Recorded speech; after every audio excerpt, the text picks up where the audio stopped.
SS 8000 cars, and today in the drive we have the 992 variant of the Porsche 911. Absolutely brand new, very few miles on the clock, and I wanted really to give you a good comparison between the differences between the 992 and the 991. We happen to have in the drive, because we have one, a 991 second generation GT3. So maybe not a fair comparison, but I think it's a good reference point, so I'm going to leave it there.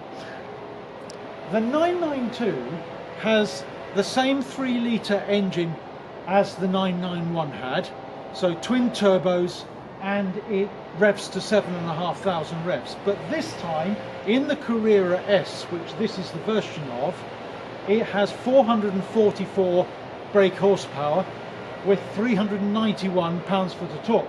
So it's significantly more powerful than the last one. Now, initially, it was the Carrera S and the Carrera 4S that got launched. Now they have launched the base level 992, which was launched at the Frankfurt show, and that produces 360 brake horsepower, 380 brake horsepower. So it's 64 down, but it's a good car, and we'll talk about the comparisons with the base level and the Carrera S a little bit later. What is useful to know with this car is it's been thoroughly updated since the 991. Now that is most obvious inside the car, which we'll cover off later, but it's also fairly striking in the bodywork, because we have flared wheel arches both at the front and the back. The 992 has grown in size over the 991, but as far as I can see, for no real reason. It's certainly not necessary from a technical viewpoint. 20 millimeters longer, 44 millimeters wider, although that is probably a comparison with the original narrow-bodied car, and 39 millimeters higher. So it has grown. It's not roomier inside, I wouldn't say, although the interior is really lovely, and we'll talk about that later. One of the big introductions in the 992 is the 8-speed PDK twin-clutch box. Fantastic box. I suppose my only small reservation with it is it's sometimes hunting for the gears. So if you're doing 50, it'll almost never use 8th, or it may use 8th and then it keeps coming back down to 7th the second you come across a hill. But in the main, I don't think you really notice the extra dimensions of the car, because especially when we're comparing it with the 991 here, it seems the same size to me, certainly from a visual viewpoint. Now, there are a number of styling changes on the car that you can see. It's squared off slightly at the front bumper, so you can see where the bonnet meets the bumper, it's squared off compared to the round side on the GT3. Now, there are active air flaps in the front to negate any lift when they're open. Now they're actually for cooling, but when they're open they also prevent the car from lifting, and they're active, so they sense when they need them. And then round the back we also have an active rear spoiler. I'll show you this in its up position later, but really it's from here to here. It has 3 positions. Down at about 56 it comes up to the medium setting, and then at early 90s, 92, 93, it comes up to give the maximum downforce. So you have it in slippery mode when accelerating, and then obviously maximum downforce when you're starting to go seriously quickly. Clearly only really relevant if you're going on the autobahns in Germany. This car has the sports exhaust system. Now, it's very interesting actually. The standard car comes with 4 tailpipes. So if you opt for the for the sports exhaust, you get twin pipes. I think the twin pipes suit the car. I think it looks very smart. And then you have the rear light all the way across the rear of the car, which is the same as it used to be on the 991 4-wheel drive variant, and very neatly integrated into the rear air intake, the high level braking lights, which I think really quite smart. This is also as much of the engine as you get to see. Just a couple of fans, which is not dissimilar actually to the engine cover you see in the GT3. When you come round to the back, which is the position that I'm in now, you can see the wheel arches, how wide the wheel arches are. This one's equipped with a rear windscreen wiper. Personally, I wouldn't have that. I'm sure it's useful, but I think from a stylistic viewpoint it slightly spoils the lines of the car, because I think the rear of the car of this machine is absolutely gorgeous. I think they've done such a fantastic job. I think the widened rear arches, which is a widened track of 39mm on the rear and 46 on the front, provides the styling cues you need to make this car look not only beautiful but also aggressive. I think the rear arches especially are really fantastic. They're meant to be the same size as the 991 wider body car. Personally, I think arguably they look slightly wider. I think it can be difficult to tell if you look at the GT3, because the GT3 is a matte paint, whereas of course this is their standard black gloss paint. So it's sometimes it's the way that the light comes off the car itself, which gives you the rear arches, defines them perhaps. This one's equipped with a glass sunroof. You see that more easily from the inside. As with our Panamera, the idea of the black car and the glass sunroof is it sort of fits neatly into the rest of the car. Standard on the Carrera S now are 21-inch rear wheels with 305 section tyres, same as the GT3, except the GT3s are 20 305s, and then at the front we have 20-inch wheels. The 992 has a completely new exhaust system as well. I like the look of the exhaust. Compare it to the GT3, for example. But also, for the first time, we can get rear wheel steering on the new 992. Now the GT3 has had rear wheel steering as standard, but now you get it on the 992. It's been offered on the Panamera for a considerable period of time, certainly since the launch of that model. Now, rear wheel steering really makes the car very agile. Now I must admit that I haven't noticed it on this car, and I will check the options list. I'm not utterly sure that this one is spec'd with it, but you can also get the car with a sport suspension which drops the car by 10mm. Active dampers are standard on the car, as are active engine mounts, both of which apparently make quite a considerable difference. But the active anti-roll bars are an option. PASM for the dampers, and I think it's PDCC for the anti-roll bars. But it's packed with technology, this car. And as a consequence of that, I think that helps the driving experience.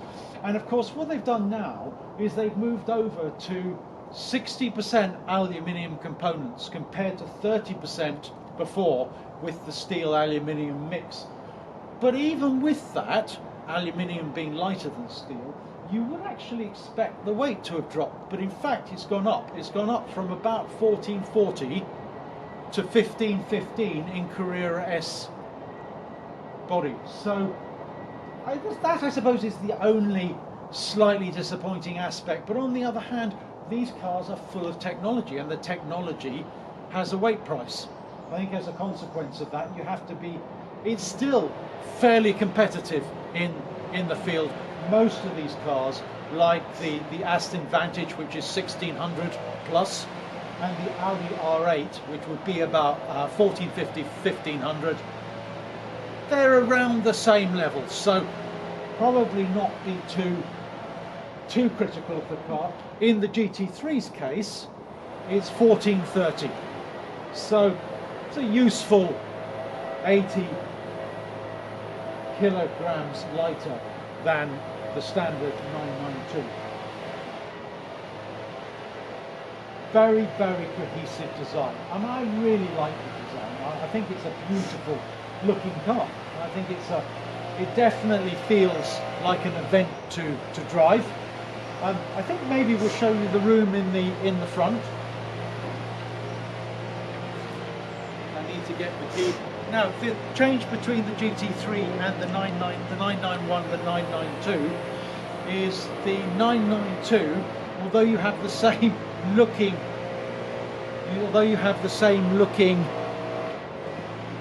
key, then you don't actually have to insert it into the car to get the car going. So I'll show you that in a second. When you open it, as you can see, the door handles come out. So if I lock it very quickly, you can see they go in. When I do that, they come out. So I think that's a nice feature. So we'll open both the back and the front. So you can see the back opened up automatically. And in the back, there's almost nothing to see other than a 3-litre S badge and 2 fans, obviously, and an oil dipstick and your coolant top up. But I mean, this is all you see. I think in some ways that's a bit of a disappointment, because you're spending £100,000 probably plus by the time you add on some of the extras like the sports exhaust and the active anti-roll bars. I think it's nice to see the engine, but you know, I suppose because the engine's set so low and so far back these days, maybe there wouldn't be much to see.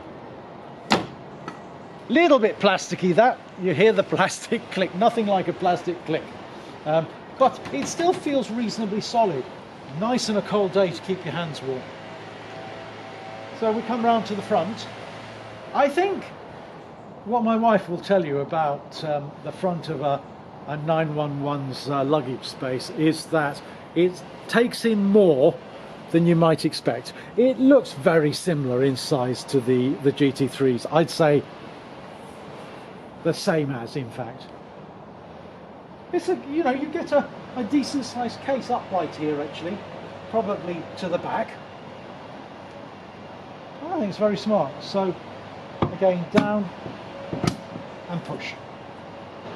Okay, shall we have a look inside? Right guys, I'm going to get in. The one thing that you will notice immediately that you're getting in the car compared to the GT3, I'll talk about that later, is simple. You know, the bucket seats, you have to sort of lift yourself over them in the bucket seats in the GT3. I'm sure this can be specified with bucket seats, but I must admit, for everyday use, the standard sport seats are eminently comfortable. So if I close up, the first thing is I have the key in my pocket, whereas the 911 you have to put the key into the ignition there. Here, as with the Panamera, you can see that everything lights up on the dash, and totally unlike the 991, we now have Porsche's standard infotainment center and general dash layout. So we've got 2 digital screens right in front of you and 1 analog screen. The rev counter is still analog, which is nice to see, and then you've got configurable screens here. But as I've really learnt with the Panamera, there's a limited amount you can configure them with. So what we have over here is we have the time and the temperature. Then we have our main computer here, which allows you to scroll through different things. So you can pull up the screen, and you can pull up the Sport Chrono and other information, show you whether you're in Sport, Sport Plus. The first time ever the 992 has a wet setting, which is to optimize the car when you're driving in slippery and wet conditions. Sorry, I pressed the button. Again, one of the problems with these things is they're very sensitive, so if you accidentally hit it twice, it goes into the screen below. And then we have the speedometer on the left hand side, but there we have all this information I said here, and on this side we have the range and the petrol. Now, I mentioned this very briefly on the journey home from London. The two side dials, very side dials, are obscured by the steering wheel. So I only really get to see the petrol gauge when it's below half. I suppose that's the important bit. You need to know when you're running out, not when you're full. But still, otherwise you've got to move your head around to see them. Seems like that's slightly strange, but on the other hand, maybe the only way was to have a larger steering wheel, which obviously Porsche wouldn't want to do. So I think it's just one of the disadvantages, but certainly in the 991, which has 5 dials as well, although 4 of them are analog and only 1 is digital, you can see all the dials. And you lose some of the information I quite like on the 991, so you lose all your oil temperature and your oil pressure gauge information, which is the far left screen on the 911. Otherwise, it's a super place to be. I love the dash, and it's almost like it's sort of set out from the main binnacle. So it's just a high resolution screen, which is sitting forward of the main dash itself. It's probably difficult to see that on camera. And then here we have the standard infotainment screen, but plus lots and lots of driving mode information. Now, some of this is very intuitive and easy to get at, and some of it isn't. I've started with the screen on the car settings, so you can see at the moment we're in normal for chassis. The stop is not activated. The exhaust system, the loud exhaust system, is not activated. The rear spoiler, that's to raise when you're driving more slowly. And driving mode we're in is normal. And then you have wet, sport, sport plus, and then you can set it up individually. So the way you want to tailor all these components together can then be set up so it's activated on one switch. That's quite clever. But the problem you've got with these things is if you're in nav, so to set up nav, thing is, on my Panamera I've got another set of controls here which allow me to go straight to things. Here I've got to sort of go like that.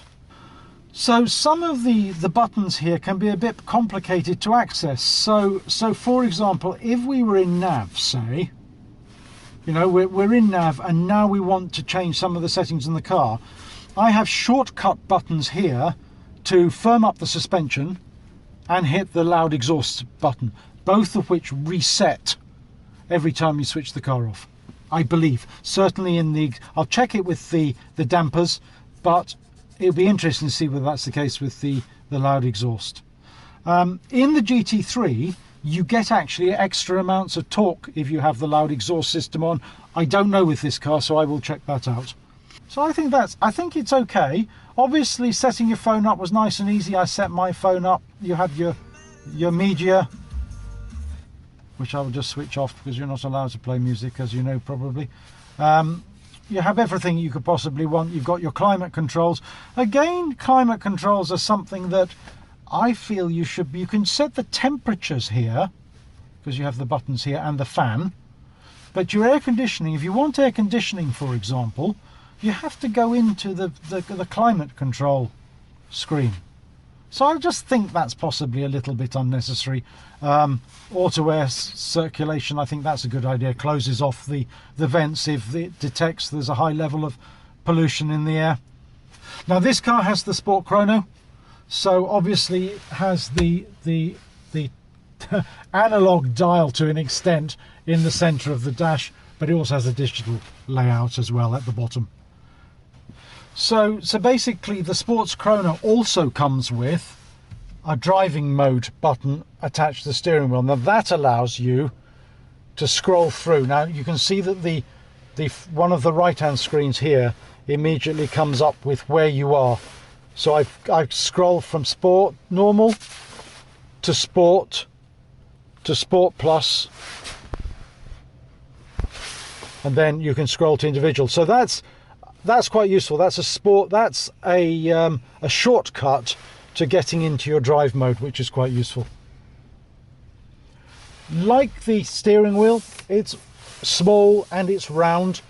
To my perfect position, I could do with a little more adjustment. You adjust it by pulling down on the lever underneath the boss, and it'll, you know, if you're short, it'll, I find, and then in and out as you feel. Again, that's pretty well set up for me. It's a nice touch, that, actually. I like the steering wheel very much. And then you've got some limited functionality on the steering wheel, which of course in the 991 GT3 you have nothing on the steering wheel at all.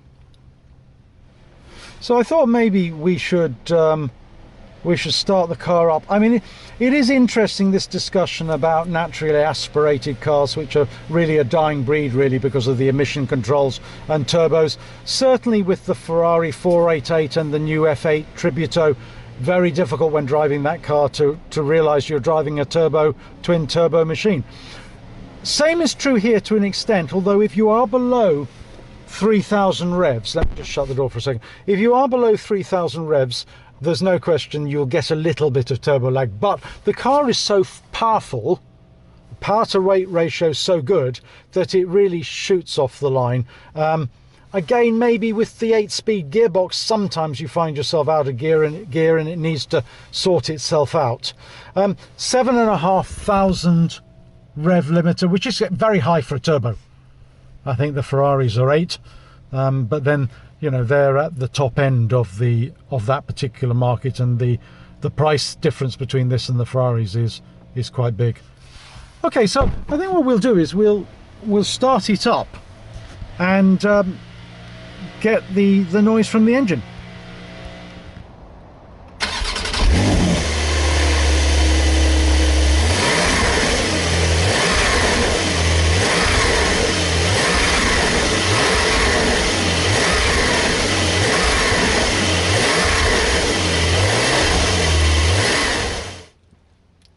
Just before I get out of the car, the one thing that I did just want to chat about briefly was the EPAS system available on this. What I have noticed over the last 4 days is that,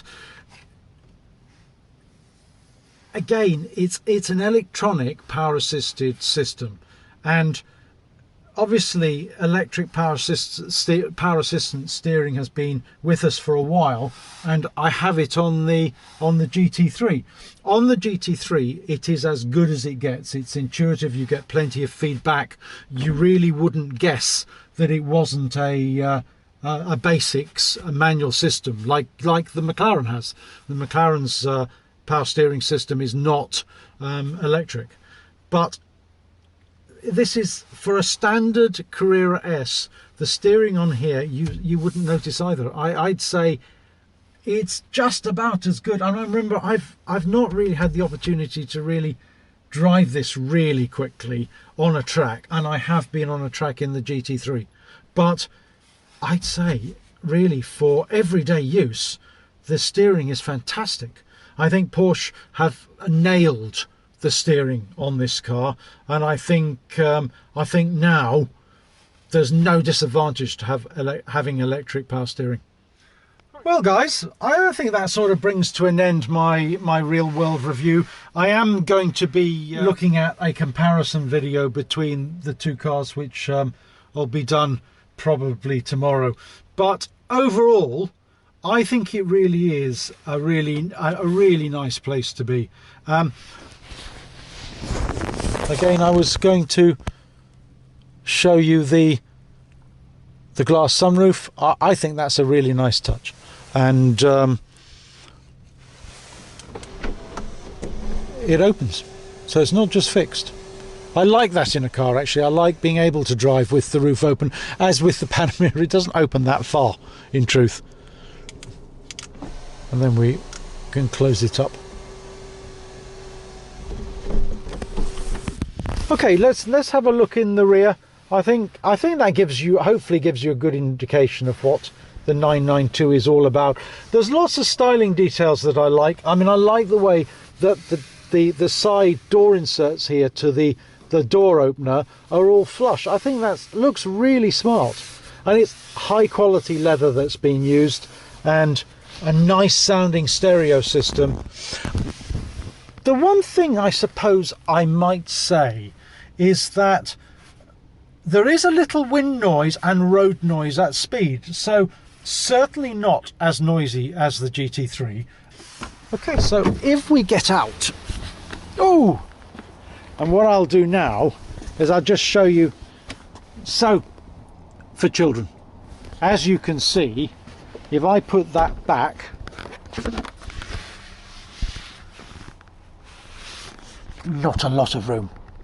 However, decent amount of room behind the seat. And as well as that, you can move these forward. There's a decent amount of room there, and then you can chuck away, but these become almost cubby holes. So you can chuck bags under there as well. I think there's a lot of room. So if you include the amount of room under the bonnet, I think, you know, the 911 remains as impressive as it always was in terms of luggage room. I'll have to do that one from the other side.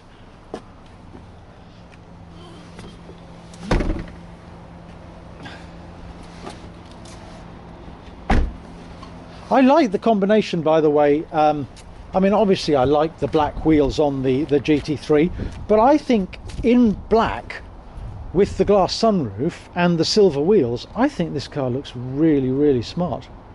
Very impressed. All right, guys, well, listen, I hope you enjoyed that, and I really do hope that it gave you a feel for the 992. I mean, thoroughly recommend it, especially if your children have either grown up or they're very young, because I think this is a car you could genuinely use every day. It's quiet enough, you know, you could do the junior school runs in it, and maybe up to the age of 5 or 6. I think after that, unless it's a very short run, probably your kids aren't going to be too keen to be ferried around in it. But then of course it's a 911, which is about as exciting as it gets. Thanks for watching, guys. It's Ian from SSA 1000 Cars signing off. Catch up with you tomorrow.